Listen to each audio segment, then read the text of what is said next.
क्या सीएम योगी को चुनौती दे पाएंगे केशव प्रसाद मौर्य? दो बड़े नेताओं में उलझी उत्तर प्रदेश की सियासत। क्या उपचुनाव के परिणाम तय करेंगे सीएम योगी का राजनीतिक भविष्य? 14 जुलाई 2024 लखनऊ में बीजेपी की बैठक चल रही थी। बीजेपी के राष्ट्रीय अध्यक्ष जेपी नड्डा की मौजूदगी में यूपी सरकार के दो शीर्ष नेताओं ने यूपी के अंदर बीजेपी के खराब प्रदर्शन की अलग अलग वजहें गिनवाई। सीएम योगी आदित्यनाथ ने अति आत्मविश्वास को यूपी में खराब प्रदर्शन का कारण बताया, तो दूसरी तरफ डिप्टी सीएम केशव प्रसाद मौर्य ने संगठन के सरकार से बड़े होने की बात कह दी। मुख्यमंत्री और उप मुख्यमंत्री दोनों ने यूपी में खराब प्रदर्शन के अलग अलग कारण बताए, लेकिन केशव प्रसाद मौर्य के बयान को योगी के खिलाफ टिप्पणी के रूप में देखा गया। केशव प्रसाद मौर्य कहना चाह रहे थे कि यूपी में योगी सरकार पार्टी से बड़ी हो गई है। दूसरी तरफ योगी के बयान को इस रूप में लिया गया कि केंद्रीय नेतृत्व अति आत्मविश्वास में था।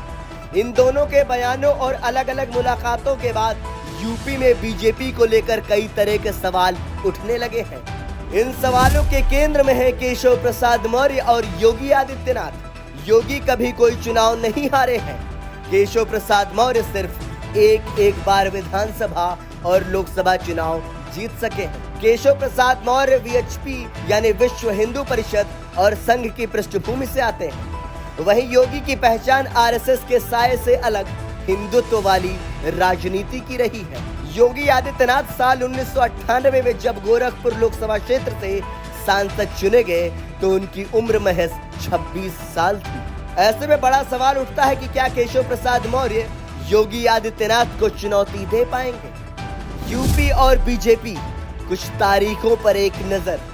यूपी में योगी आदित्यनाथ बनाम केशव प्रसाद मौर्य की जो अटकलें लगाई जा रही हैं, उसे समझने के लिए कुछ तारीखों पर गौर करते हैं। 4 जून 2024 लोकसभा चुनाव नतीजों में यूपी बीजेपी के हिस्से में आई 33 सीटें, यानी 2019 के मुकाबले 29 सीटें कम। जून से जुलाई यूपी में कई जगहों पर प्रशासन और बीजेपी नेताओं के बीच विवाद और बहस होने की खबरें आईं। 14 जुलाई 2024 लखनऊ में बीजेपी कार्य समिति की बैठक हुई। डिप्टी सीएम केशव प्रसाद मौर्य बोले, संगठन प्रदेश और देश के नेतृत्व के सामने कह रहा हूं, संगठन सरकार से बड़ा है। संगठन से बड़ा कोई नहीं हो सकता। 16 जुलाई 2024 दिल्ली में बीजेपी अध्यक्ष जेपी नड्डा से केशव प्रसाद मौर्य और यूपी प्रदेश अध्यक्ष भूपेंद्र चौधरी की मुलाकात हुई। 17 जुलाई 2024 केशव प्रसाद मौर्य एक बार फिर सोशल मीडिया पर कहते हैं, संगठन सरकार से बड़ा, कार्यकर्ताओं का दर्द मेरा दर्द, संगठन से बड़ा कोई नहीं, कार्यकर्ता ही गौरव है। 17 जुलाई 2024 यूपी सीएम योगी आदित्यनाथ ने राज्यपाल से मुलाकात की। राज्यपाल के दफ्तर की ओर से तस्वीरें साझा कर कहा गया, ये महज शिष्टाचार मुलाकात थी। यूपी योगी और अटकलें। 1.5 महीने में अलग अलग तारीखों पर हुई इन मुलाकातों और बयानबाजी से अटकलें तेज हुई हैं। सवाल ये भी उठ रहा है कि क्या सीएम के तौर पर योगी आदित्यनाथ की कुर्सी सुरक्षित है? इस सवाल को सबसे पहले बड़े स्तर पर दिल्ली के सीएम अरविंद केजरीवाल ने लोकसभा चुनाव प्रचार के दौरान उठाया था। केजरीवाल ने बीते 11 मई 2024 को एक चुनावी जनसभा में कहा, अगर ये चुनाव जीत गए तो मेरे से लिखवा लो, 2 महीने के अंदर उत्तर प्रदेश का मुख्यमंत्री बदल देंगे।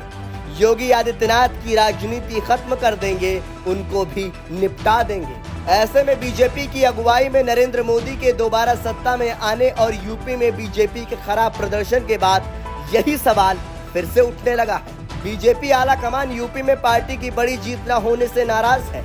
कुछ लोग इसके लिए योगी आदित्यनाथ की तरफ इशारा करते हैं और कुछ शीर्ष नेतृत्व की तरफ। केशव प्रसाद मौर्य के ताजा बयान और सक्रियता को विपक्षी नेता इसी कड़ी में जोड़कर देख रहे हैं। योगी पर अपनों के बढ़ते हमले। योगी की कार्यशैली पर सवाल उठाने वालों में निषाद पार्टी के प्रमुख संजय निषाद भी शामिल रहे। 16 जुलाई को संजय निषाद ने कहा कि बुलडोजर माफिया के खिलाफ इस्तेमाल होना चाहिए। अगर ये बेघर और गरीब लोगों के खिलाफ इस्तेमाल होगा तो वो एकजुट होकर हमें चुनाव हरा देंगे। आपको बता दें कि योगी आदित्यनाथ की राजनीति में बुलडोजर की खास अहमियत है। चुनाव प्रचार के दौरान योगी की रैलियों में कई जगहों पर बुलडोजर भी खड़े किए गए थे। योगी सरकार के दौरान कई जगहों पर बुलडोजर से कार्रवाई की गई और लोगों के घर भी गिराए गए। इससे पहले बीजेपी की सहयोगी अपना दल एस की नेता और एनडीए सरकार में मंत्री अनुप्रिया पटेल ने भी योगी आदित्यनाथ से अपनी शिकायत सार्वजनिक की थी। अनुप्रिया पटेल ने योगी आदित्यनाथ को चिट्ठी लिखकर कहा था कि सरकार अनुसूचित जाति, अनुसूचित जनजाति और पिछड़े लोगों को रोजगार देने के मामले में भेदभाव कर रही है। अनुप्रिया की चिट्ठी के बाद कुछ जानकारों ने कहा था कि योगी आदित्यनाथ के खिलाफ जमीन तैयार की जा रही है। आपको बता दें कि अनुप्रिया पटेल, संजय निषाद और केशव प्रसाद मौर्य तीनों ही ओबीसी नेता हैं। दूसरी तरफ योगी आदित्यनाथ हैं, जिन पर अगड़ी माने जाने वाली जातियों के नेता के तौर पर देखा जाता है। योगी बनाम केशव प्रसाद मौर्य। सवाल यह भी है कि कुछ जानकार योगी बनाम केशव प्रसाद की जो सियासी लड़ाई देख रहे हैं वो आंकड़ों और अतीत में कैसी रही है। इसे समझने के लिए योगी आदित्यनाथ की चुनावी राजनीति को समझना अहम रहेगा। 2024 लोकसभा चुनाव में बीजेपी भले ही यूपी में पहले के मुकाबले अच्छा प्रदर्शन नहीं कर पाई हो, मगर योगी आदित्यनाथ ने अपने गढ़ गोरखपुर के आसपास की सीटें बचाने में सफलता हासिल की। बीजेपी गोरखपुर, महाराजगंज, देवरिया, कुशीनगर और बांसगांव सीटें जीतने में सफल रही। वहीं कौशाम्बी, प्रयागराज, प्रतापगढ़ में बीजेपी को हार मिली। इन तीनों सीटों पर केशव प्रसाद मौर्य का असर माना जाता है। बीजेपी केशव प्रसाद मौर्य को पार्टी के ओबीसी चेहरे के तौर पर पेश करती रही है, मगर इन चुनावों में मौर्य पार्टी को वो सफलता नहीं दिलवा पाए जिसकी उम्मीद बीजेपी को थी। बीजेपी में केशव प्रसाद मौर्य की हैसियत। उत्तर प्रदेश और बीजेपी में केशव प्रसाद मौर्य की राजनीतिक हैसियत को इन कुछ सालों की क्रोनोलॉजी से समझा जा सकता है। साल 2022 उत्तर प्रदेश विधानसभा चुनाव में केशव प्रसाद मौर्य सिराथू सीट से चुनाव हार गए थे। इस चुनावी हार के बाद माना जा रहा था कि केशव प्रसाद मौर्य को योगी आदित्यनाथ की सरकार में जगह नहीं मिलेगी, मगर ऐसा नहीं हुआ। केशव प्रसाद मौर्य राज्य के उप मुख्यमंत्री बनाए गए। केशव प्रसाद मौर्य को केंद्रीय गृह मंत्री अमित शाह का बेहद करीबी माना जाता है, जबकि योगी को अमित शाह के विरोधी के रूप में पेश किया जाता है। केशव प्रसाद मौर्य यूपी में 4 बार विधानसभा चुनाव लड़ चुके हैं, मगर सिर्फ साल 2012 में वो विधायकी का चुनाव जीत पाए थे। 2014 में केशव प्रसाद मौर्य फूलपुर लोकसभा सीट से चुनाव लड़े थे और 3 लाख से ज्यादा वोटों से ऐतिहासिक जीत हासिल की थी। इस सीट पर पहली बार भारतीय जनता पार्टी जीत दर्ज करने में कामयाब रही थी। फूलपुर सीट पर बीजेपी की यह जीत इतनी अहम रही कि केशव प्रसाद मौर्य को जल्द ही उत्तर प्रदेश का प्रदेश अध्यक्ष बना दिया गया। फिर हुआ 2017 का विधानसभा चुनाव और यूपी में बीजेपी की सरकार बन गई। केशव प्रसाद मौर्य तब सीएम पद की रेस में थे, मगर कमान योगी आदित्यनाथ को मिली। योगी सरकार बनने के बाद केशव प्रसाद मौर्य के पास पहले पीडब्ल्यूडी मंत्रालय था, मगर 2022 में केशव से यह मंत्रालय छीन लिया गया। दोनों नेताओं के बीच मतभेद की एक वजह इसे भी बताया गया। इससे पहले 2017 में मौर्य को राज्य सचिवालय की एनेक्स बिल्डिंग में 5वें फ्लोर से अलग शिफ्ट होने के लिए कहा गया था। यह बिल्डिंग उत्तर प्रदेश सरकार की सत्ता का केंद्र है। केशव प्रसाद मौर्य बीजेपी के लिए अहम क्यों? केशव प्रसाद मौर्य शुरुआती दिनों में आरएसएस और वीएचपी से जुड़े रहे। वो आरएसएस बीजेपी का मौर्य चेहरा है और वो हिंदुत्व की राजनीति में बीजेपी की उस रणनीति का हिस्सा है जिसमें गैर यादव ओबीसी समुदाय को साधने की कोशिश की जा रही है। केशव प्रसाद मौर्य दावा करते हैं कि वो बचपन में चाय और अखबार बेचते थे। बीजेपी पीएम मोदी की तरह केशव प्रसाद मौर्य की ओबीसी पहचान को प्रमुखता से बताती है। केशव प्रसाद मौर्य गोरक्षा अभियान में भी काफी सक्रिय रहे और वो राम जन्मभूमि आंदोलन में भी शामिल थे।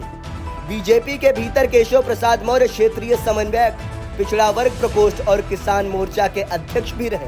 साल 2017 में उत्तर प्रदेश विधानसभा चुनाव से कुछ महीने पहले उत्तर प्रदेश में बीजेपी का अध्यक्ष बनाया गया। मौर्य को बीजेपी के कमान सौंपने के पीछे का मकसद गैर यादव ओबीसी वोटरों को आकर्षित करना था। केशव प्रसाद मौर्य की जाति पूरे उत्तर प्रदेश में है।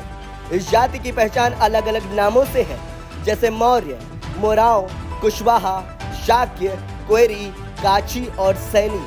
ये सभी मिलकर उत्तर प्रदेश की कुल आबादी में 8.5% है। बीजेपी केशव मौर्य और योगी पर क्या सोच रही?